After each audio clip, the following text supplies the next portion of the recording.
നെഹെമ്യാവ് അധ്യായം 8. അങ്ങനെ ഇസ്രായേൽ മക്കൾ തങ്ങളുടെ പട്ടണങ്ങളിൽ പാർത്തിരിക്കുമ്പോൾ 7-ാം മാസത്തിൽ സകല ജനവും നീർവാതിലിന്റെ മുമ്പിലുള്ള വിശാല സ്ഥലത്ത് ഒരുമനപ്പെട്ട് വന്നുകൂടി.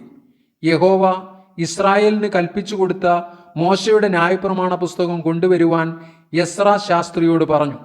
7-ാം മാസം 1-ാം തീയതി യെസ്രാ പുരോഹിതൻ പുരുഷന്മാരും സ്ത്രീകളും കേട്ടുഗ്രഹിപ്പാൻ പ്രാപ്തിയുള്ള എല്ലാവരുമായ സഭയുടെ മുമ്പാകെ ന്യായപ്രമാണം കൊണ്ടുവന്നു. നീർവാതിലിനെതിരെയുള്ള വിശാല സ്ഥലത്തു വെച്ച് രാവിലെ തുടങ്ങി ഉച്ചവരെ പുരുഷന്മാരും സ്ത്രീകളും ഗ്രഹിപ്പാൻ പ്രാപ്തിയുള്ള എല്ലാവരും കേൾക്കെ ന്യായപ്രമാണ പുസ്തകം വായിച്ചു. സർവ്വജനവും ശ്രദ്ധിച്ചു കേട്ടു. ഈ ആവശ്യത്തിന് ഉണ്ടാക്കിയിരുന്ന ഒരു പ്രസംഗപീഠത്തിൽ യെസ്രാ ശാസ്ത്രി കയറി നിന്നു. അവന്റെ അരികെ വലതുഭാഗത്ത് മത്തിത്യാവ്, ഷേമ, അനായാവ്, ഊരിയാവ്, ഹിൽക്കിയാവ്, മയസേയാവ് എന്നിവരും ഇടതുഭാഗത്ത് പെദായാവ്, മീഷായേൽ, മൽക്കിയാവ്, ഹാഷും, ഹസ്ബദ്ദാന, സെഖരിയാവ്, മെശുല്ലാം എന്നിവരും നിന്നു. യെസ്രാ സകല ജനവും കാൺകെ പുസ്തകം വിടർത്തി. അവൻ സകല ജനത്തിനും മീതെയായിരുന്നു. അത് വിടർത്തിയപ്പോൾ ജനമെല്ലാം എഴുന്നേറ്റ് നിന്നു. യെസ്രാ മഹാദൈവമായ യഹോവയെ സ്തുതിച്ചു.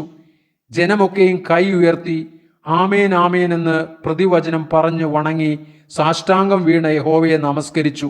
ജനം താന്താന്റെ നിലയിൽ തന്നെ നിന്നിരിക്കെ യേശുവ, ബാനി, ശേരെബ്യാവ്, യാമീൻ, അക്കൂബ്, ശബത്തായി, ഹോദിയാവ്, മയസേയാവ്, കെലീത്ത, അസരിയാവ്, യോസാബാദ്, ഹാനാൻ, പെലായാവ് എന്നിവരും ലേവ്യരും ജനത്തിന് ന്യായപ്രമാണത്തെ പൊരുൾ തിരിച്ചു കൊടുത്തു.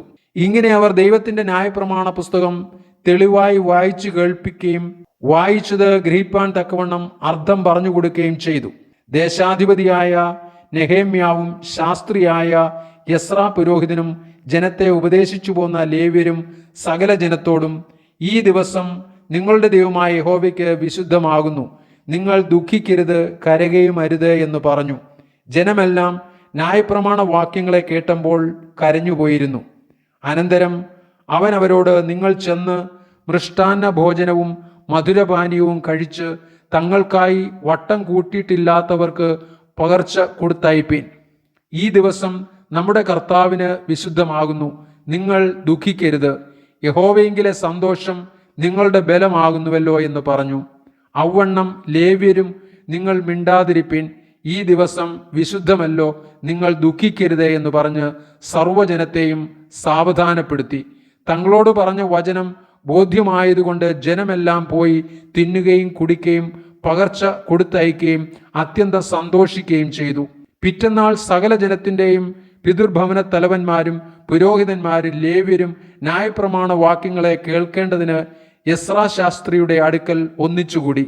യഹോവ മോശ മുഖാന്തരം കൽപ്പിച്ച ന്യായപ്രമാണത്തിൽ ഇസ്രായേൽ മക്കൾ 7-ാം മാസത്തിലെ ഉത്സവത്തിൽ കൂടാരങ്ങളിൽ പാർക്കണമെന്നും എഴുതിയിരിക്കുന്നത് പോലെ കൂടാരങ്ങൾ ഉണ്ടാക്കേണ്ടതിന് നിങ്ങൾ മലയിൽ ചെന്ന് ഒലിവ് കൊമ്പ്, കാട്ടൊലിവ് കൊമ്പ്, കൊഴുന്തുകൊമ്പ്, ഈന്തുമടൽ, തഴച്ച വൃക്ഷങ്ങളുടെ കൊമ്പ് എന്നിവ കൊണ്ടുവരുവീനെന്ന് തങ്ങളുടെ എല്ലാ പട്ടണങ്ങളിലും യെരൂശലേമിലും അറിയിച്ച് പ്രസിദ്ധപ്പെടുത്തണമെന്നും എഴുതിയിരിക്കുന്നതായി അവർ കണ്ടു.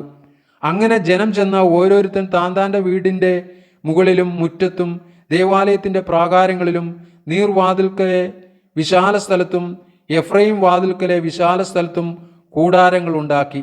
പ്രവാസത്തിൽ നിന്ന് മടങ്ങി വന്നവരുടെ സർവ്വസഭയും കൂടാരങ്ങൾ ഉണ്ടാക്കി കൂടാരങ്ങളിൽ പാർത്തു.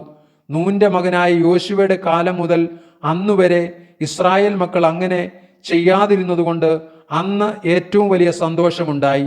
ആദ്യ ദിവസം മുതൽ അവസാന ദിവസം വരെ അവൻ ദിവസേന ദൈവത്തിന്റെ ന്യായപ്രമാണ പുസ്തകം വായിച്ചു കേൾപ്പിച്ചു. അങ്ങനെ അവർ 7 ദിവസം ഉത്സവം ആചരിച്ചു. 8-ാം ദിവസം നിയമപ്രകാരം വിശുദ്ധ സഭായോഗം കൂടുകയും ചെയ്തു.